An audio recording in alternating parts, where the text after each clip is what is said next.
Halo, Assalamualaikum warahmatullahi wabarakatuh. Selamat datang di channel Terus Belajar. Bagaimana kabarnya teman-teman? Semoga sehat selalu ya. Hari ini kita akan membahas materi dan contoh soal momentum dan impuls. Apa sih momentum itu? Oke, sekarang perhatikan gambar di bawah ini. Ketika ada sepeda bermassa 50 kilo, ada mobil bermassa 1.500 kilo, dan juga truk bermassa 2.500 kilo melaju dengan kecepatan yang sama, kira-kira benda manakah yang paling sukar untuk dihentikan? Ya, tepat sekali. Benda yang paling besar yang lebih sulit dihentikan. Mengapa ini terjadi? Ini akan kita bahas di bab momentum. Secara definisi, momentum merupakan salah satu sifat yang pasti dimiliki oleh benda yang bergerak. Momentum dapat didefinisikan sebagai tingkat kesukaran untuk menghentikan gerak suatu benda. Perhatikan gambar berikut. Jika mobil dan sepeda memiliki kecepatan yang sama, terlihat dari gambar di sini bahwa dampak dari kerusakannya ternyata mobil memiliki dampak kerusakan yang lebih besar dibandingkan sepeda ketika menabrak pohon.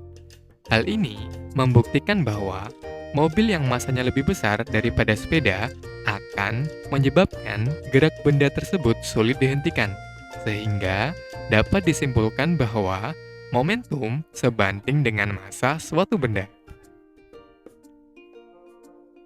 Yang kedua, coba kamu perhatikan. Jika kamu menendang bola dengan kecepatan 30 meter per second, dengan dibandingkan kamu menembakkan sebuah peluru dengan kecepatan 200 meter per second, kira-kira lebih mudah menghentikan benda yang mana? Peluru ataukah bola? Ya, tepat. Tentu kamu akan lebih mudah menghentikan benda dengan kecepatan yang lebih rendah, bukan? Maka, dapat disimpulkan bahwa semakin besar kecepatan suatu benda, maka semakin sulit benda tersebut untuk dihentikan. Sehingga dapat disimpulkan momentum itu sebanding dengan kecepatan suatu benda. Berdasarkan analisa tersebut, maka momentum linier dipengaruhi oleh massa suatu benda dan juga kecepatannya. Sehingga persamaan momentum linier dapat ditulis sebagai P sama dengan M dikali V, dengan P sama dengan momentum, M sama dengan massa benda, dan V sama dengan kecepatan benda. Agar lebih memahami, kita akan mengerjakan satu contoh soal. Suatu benda bermassa 40 kilo dan bergerak dengan kecepatan 5 meter per second. Tentukan momentum yang dimiliki oleh benda tersebut. Benda yang bergerak pasti memiliki momentum, dan berdasarkan konsep dapat ditentukan sebagai berikut. P sama dengan M dikali V. Kita masukkan nilainya. P sama dengan 40 dikali 5. Maka nilai P sama dengan 200 kg meter per second. Jadi, besar momentum tersebut ketika bergerak adalah 200 kg meter per second, searah dengan arah kecepatannya. Jangan lupa ya, momentum adalah besaran vektor yang memiliki nilai dan arah. Sekarang, kita akan bahas tentang impuls. Apa sih impuls itu? Perhatikan gambar berikut. Ketika kamu mau menendang bola, kamu pasti akan menyentuhkan kakimu kepada bola. Impuls merupakan gaya kontak rata-rata F yang bekerja pada suatu benda yang terjadi dalam selang waktu yang sangat singkat. Selang waktu hampir sama dengan 0. Impuls bisa didefinisikan sebagai I sama dengan F dikali dengan selang waktu.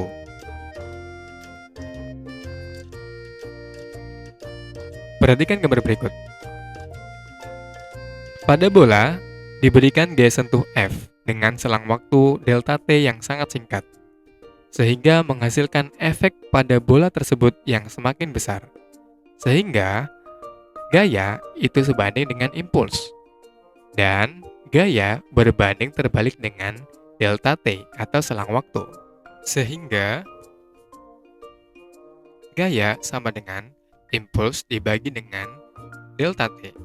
Nah, di sini kita bisa melihat semakin singkat kamu untuk melakukan gaya kontak di selang waktu tertentu, maka akan menghasilkan gaya yang lebih besar dibanding kamu melakukan kontak dengan waktu yang lebih lama.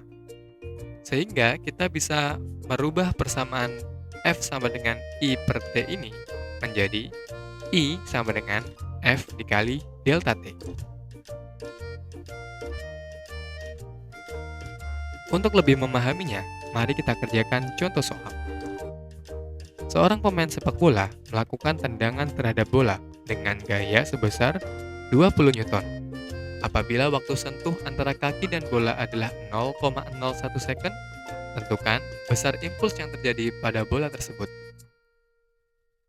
Diketahui F sama dengan 20 Newton dan delta T sama dengan 0,01 second. Ditanyakan berapa impulsnya. Berdasarkan konsep impuls diperoleh I sama dengan F dikalikan dengan delta T. I sama dengan 20 dikalikan dengan 0,01. I sama dengan 0,2 ns. Jadi, besar impuls yang bekerja pada bola adalah 0,2 ns, searah dengan arah gaya rata-rata yang diberikan pada bola tersebut. Impuls juga merupakan besaran vektor, sehingga ia memiliki nilai dan juga arah. Hubungan momentum dan impuls. Suatu bola yang mula-mula bergerak dengan kecepatan v1 diberikan gaya sebesar F. Gaya tersebut bekerja pada bola, sehingga mengakibatkan bola tersebut bergerak dipercepat dan kecepatannya berubah menjadi v2. Dalam kejadian ini, bola akan dianggap bergerak dengan kecepatan konstan dalam rentang waktu tertentu, sehingga berlaku hukum kedua Newton dan dapat ditulis sebagai sigma F sama dengan M kali A. A di sini kita bisa jabarkan menjadi V2 min V1 dibagi dengan delta T. Kita ubah delta T menjadi ke ruas kiri sehingga menjadi persamaan berikut. Lalu kita kalikan M dengan V.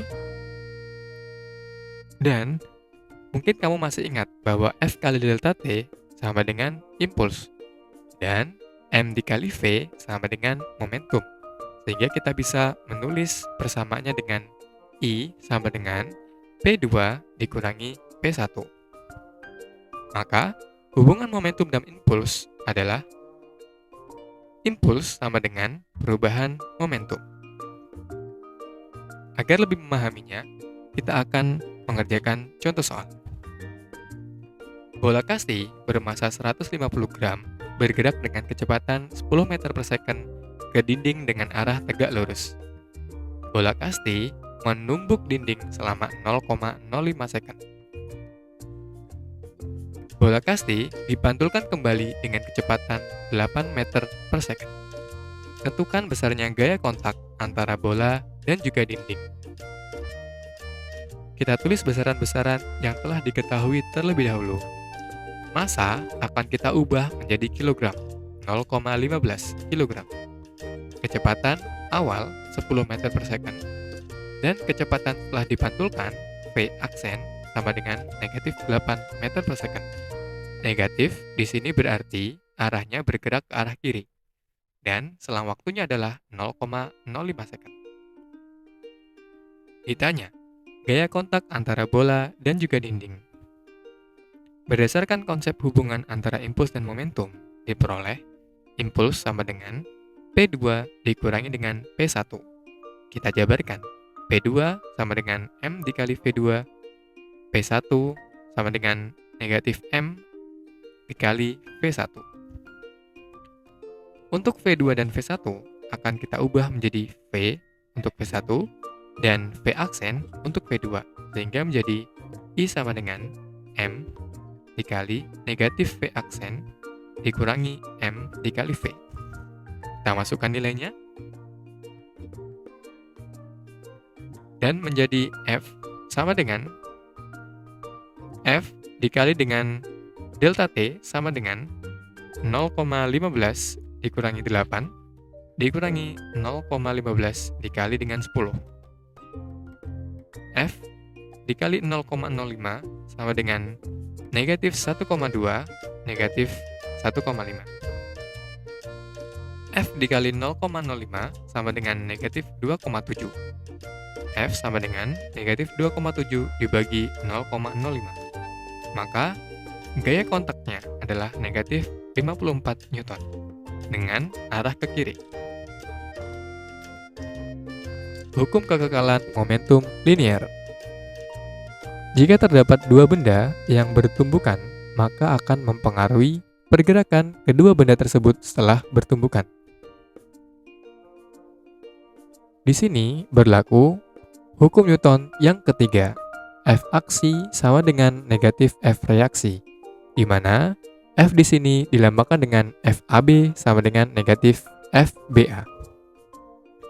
Jika kita masih ingat, F itu bisa kita tulis sebagai impuls dibagi dengan selang waktu. Lalu, impuls A sama dengan negatif impuls B. Dan impuls merupakan perubahan momentum.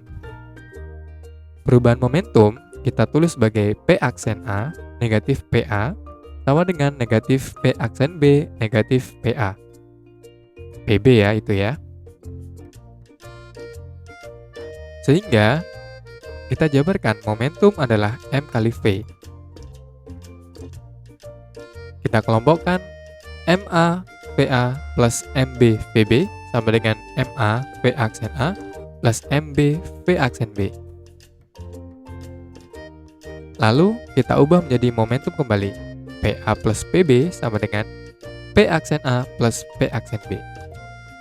Jadi, berdasarkan analisis kejadian tumbukan dua benda tersebut, maka konsep hukum kekekalan momentum linear dapat dinyatakan sebagai sigma momentum sama dengan sigma momentum aksen.